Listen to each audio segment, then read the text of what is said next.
कुंवर नारायण जितने पाठ पढ़ाए सबका व्याख्या लिखे हो तो कब लिखोगे?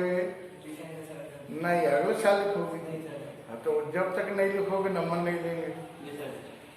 अरे बिना देखे तो बात की बात है। हाँ, कक्षा 12वीं में विद्यार्थियों का स्वागत है हिंदी पीरियड में, ठीक है। और चलो परमात्मा को याद करते रहो। ओम शांति। आप कविता के बहाने आपका कोर्स समय है कक्षा 12वीं। कुंवर नारायण सिंह का ऑटोबायोग्राफी। आपका जन्म हुआ था 1927 में फैजाबाद में, उत्तर प्रदेश में। घर पर ही प्रारंभिक शिक्षा प्राप्त करने के बाद उच्च शिक्षा प्राप्त करने के लिए लखनऊ विश्वविद्यालय,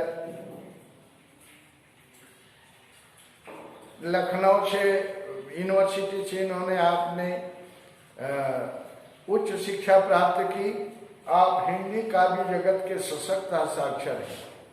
आप 1950 के आसपास काव्य लेखन आरंभ किया और सिर्फ एक ही विधा में नहीं, अनेक विधाओं पर अपनी लेखनी चलाई। विधा जानते हैं? विधा जानते हैं? विधा माने प्रकार, गद्य के विधा। कहानी, नाटक, रिपोर्ट आदि संस्मरण, रेखा चित्र एक गद्य की विधा है। अनेक बहु विधाओं पर लेखन कार्य किए। आपको हिंदी साहित्य की प्रभावी सेवाओं के लिए कबीर सम्मान मिला, व्यास सम्मान मिला, लोहिया सम्मान मिला, साहित्य अकादमी पुरस्कार मिला, ज्ञानपीठ पुरस्कार आदि से सम्मानित किया गया। आप तीसरे शतक के प्रमुख कवि हैं। ये कभी कभी तीसरे शतक पूछा जाता है, तीसरे शतक के प्रमुख कवि का नाम लिखो, कोई एक रचना का नाम लिखो, तो आप कुंवर नारायण सिंह लिखोगे, कुंवर नारायण, ठीक है। आपको हिंदी साहित्य के इतिहास में ये 4 नंबर का प्रश्न पूछा जाता है। 10वीं वाले भी, अब 12वीं में पूछा जाता है हिंदी साहित्य के इतिहास। हाँ, लेकिन अब है कि नहीं, 10वीं में है, अब 12वीं में शायद हटा दिया है। गद्य के विधा है।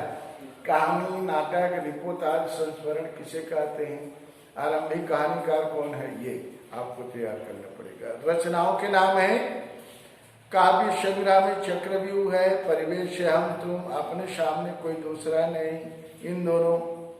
प्रबंध काव्य में है आत्मजयी है, कहानी संग्रह में है अलंकारों के आसपास है, और समीक्षा में है आज और आज के पहले, सामान्य मेरे साक्षात्कार। और इनकी ये तो देखा आप लोगों ने ऑटोबायोग्राफी आपका किसका, कुंवर नारायण सिंह का। और उनको विशेषता किस क्षेत्रों में मिली ये बाद में देखेंगे आप। ये पाठ का वास्तविक सारांश क्या है इसमें देखेंगे। कविता में कविता की व्यापकता को दर्शाया गया है कविता के बहाने में। पाठ का नाम क्या है?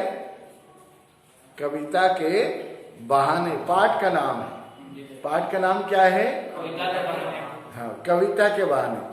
तो कविता किस तरह से व्यापक है, किस तरह से मतलब उत्तम चीज है, इसी के बारे में आपने लिखनी चलाई है। कवि के अनुसार कविता की उड़ान चिड़ियों की उड़ान से कहीं अधिक ऊंची और विस्तृत तुलना की गई है। कल्पना के पंखों के उड़ने वाली इस उड़ान की चिड़ियों कभी नहीं जान सकती, क्योंकि वह असीम है।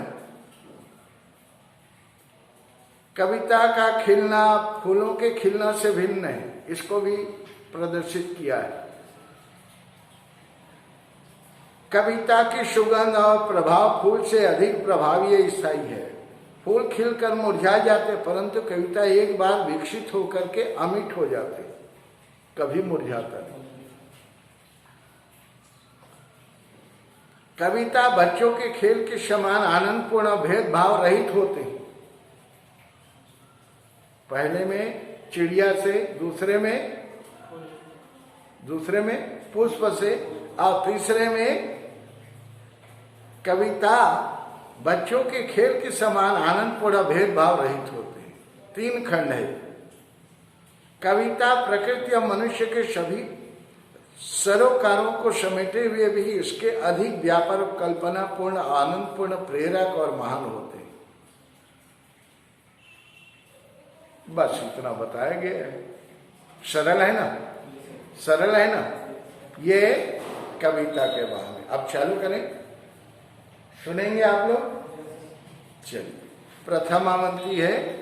कविता एक उड़ान है चिड़ियों के बहाने, कविता के उड़ान भला चिड़िया क्या जाने। अरे कविता उड़ता है, कवि भी उड़ता है, लेकिन कविता और चिड़िया में क्या समानता है। बाहर भीतर, इस घर उस घर, कविता में पंख लगा उड़ने के माने चिड़िया क्या जाने। इसमें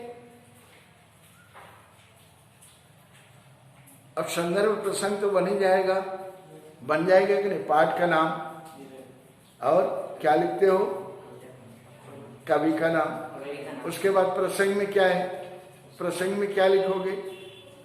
कविता की तुलना किससे की गई है, चिड़िया, चिड़िया को उड़ान से की गई है। और कविता की व्यापकता को प्रदर्शित किया है कुंवर नारायण ने। यह प्रसंग कवि कहता है कविता की चिड़िया की तरह उड़ान भरती है। कविता भी चिड़िया की तरह उड़ान भरती है। कविता एक उड़ान है चिड़ियों के बहाने। समझ में आ रहा है, आ गया। कविता भी चिड़ियों की तरह उड़ान भरती है, लेकिन कविता की उड़ान भी भिन्न है। कविता की उड़ान भला चिड़िया क्या जाने, कविता के उड़ान को चिड़िया क्या जानेगा। भिन्न है, अलग है। क्योंकि चिड़िया को उड़ान एक निश्चित सीमा है, परिधि में ही जाता है, अनंत नहीं है। लेकिन क्या बोलते हैं कभी लोगों के लिए, जहां न पहुंचे रवि तहां पहुंचे कवि। कहीं भी कूद सकते हैं, कहीं भी उड़ान भर सकता है, अनंत है। और चिड़ियों को उड़ान एक परिधि है, तो क्या तुलना कर सकता है। मतलब कवि कविता की व्यापकता को यह बताया है। कविता में भावों को, विचारों को उड़ान किसी भी सीमा या बंधनों से मुक्त है। कोई भी भाव ले सकता है और कहीं भी जा सकता है, बंधन मुक्त है, वह अनंत उड़ान है। इसी कारण कवि आगे कहते हैं कि बाहर भीतर सब घरों में कविता के भाव रूपी पंख लगाकर उड़ने का अर्थ क्या है। अंदर बाहर कहीं भी जा करके क्या है, कविता झांक जाता है, उसको देख लेता है, भी रोक टोक। चिड़िया भी नहीं जान और समझ सकती है।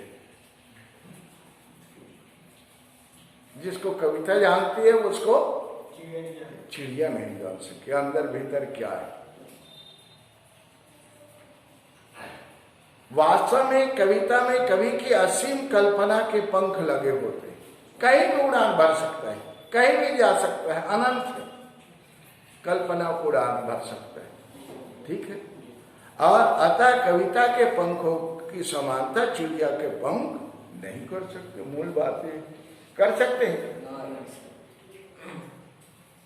आप ये बताओ सरल है कि कठिन है। बहुत सरल है ना।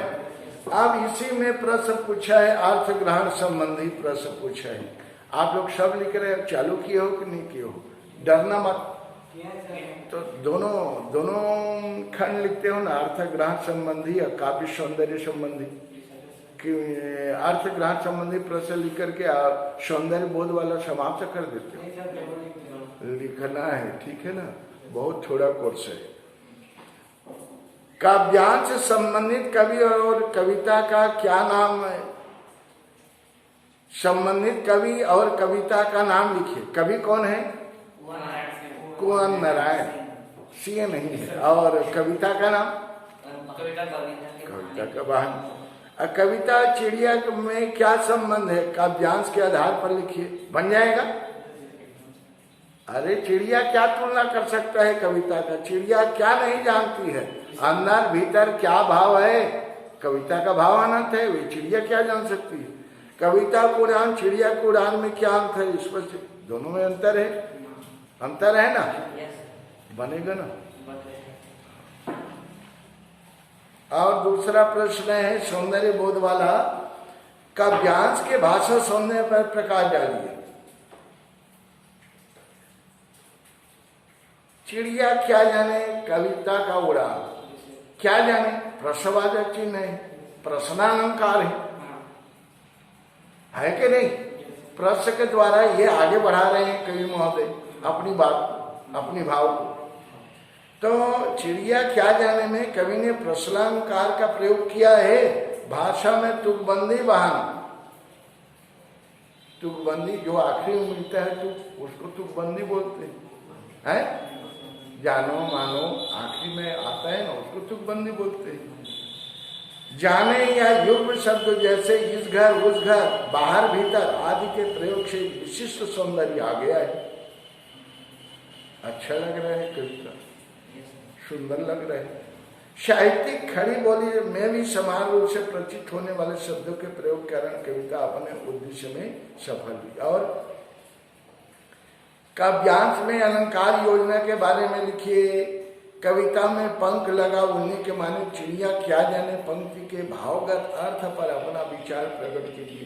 बन जाएगी, एक बार पढ़ोगे बनेगा नहीं? दूसरा मंत्र देखे कि नहीं देखे? आगे है दूसरा, कविता एक खिलना है। जिस तरह से फूल खिलता है उसी तरह से कविता भी एक क्या है? खिलना है। फूलों के बाहर जैसे फूल खिलता है वैसे कविता भी। कविता का खिलना और भला फूल किया जाए। जैसे चिड़ियों का उड़ना, कविता का उड़ना, भला चिड़िया क्या जाने, पहले खंड में देखिए। इसी तरह से कविता का खिलना, भला फूल क्या जाने। दोनों में अंतर है। कविता की व्यापकता को यह प्रदर्शित किया है। बाहर भीतर, इस घर उस घर, बिना मुरझाए महकने के माने फूल किया जाने। कविता क्या है? एक बार प्रसिद्धि को प्राप्त कर लिया, एक बार लेखनी चला ली, शोहरत हासिल हो गया तो अनंत काल तक चलते रहता है, बहुत दिन तक चलते रहता है और समाप्त होने वाला नहीं। अब फूल क्या होता है? फूल खिलने के बाद में क्या होता है? थोड़े समय तक सुगंध भी देता है और उसके बाद क्या होना चालू हो जाता है? मुरझाना चालू हो जाता है। तो दोनों में जमीन आसमान का अंतर। ठीक है। अब इसमें भी प्रश्न है, कविता रचने या फूल के खिलने में क्या समानता है? बिना मुरझाए महकना कवि ने किसके संदर्भ में क्या? मतलब बिना मुरझाए महकते रहता है, एक बार शोहरत हासिल हो गया उसके बाद कभी मुरझाता नहीं। अब फूल तो मुरझा जाता है। फूल किस प्रकार कविता से कम प्रभावशाली है? फूल काव्यांश के आधार पर बताइए। ये सब बनेगा कि नहीं बनेगा? करोगे तो बन जाएगा ना, सब करेंगे ना। गाइड में दिया है, देखेंगे। और चौथा प्रश्न है और सौंदर्य बोध संबंधी प्रश्नोत्तर है। काव्यांश का भाव सौंदर्य अपने शब्दों में लिखिए। प्रयुक्त अलंकार बताइए। कविता और फूलों की सौंदर्य की तुलना कीजिए। लास्ट मंत्री चलाते हैं क्या? कविता एक खेल है। शुरू में कविता की तुलना किससे? चिड़िया। और दूसरे में पुष्प से। अब यहाँ बच्चे जिस तरह से खेलते हैं, खेल से। कविता एक खेल है बच्चों के बहाने।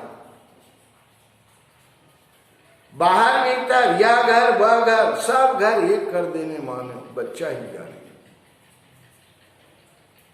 भाव ऐसी खेलता है।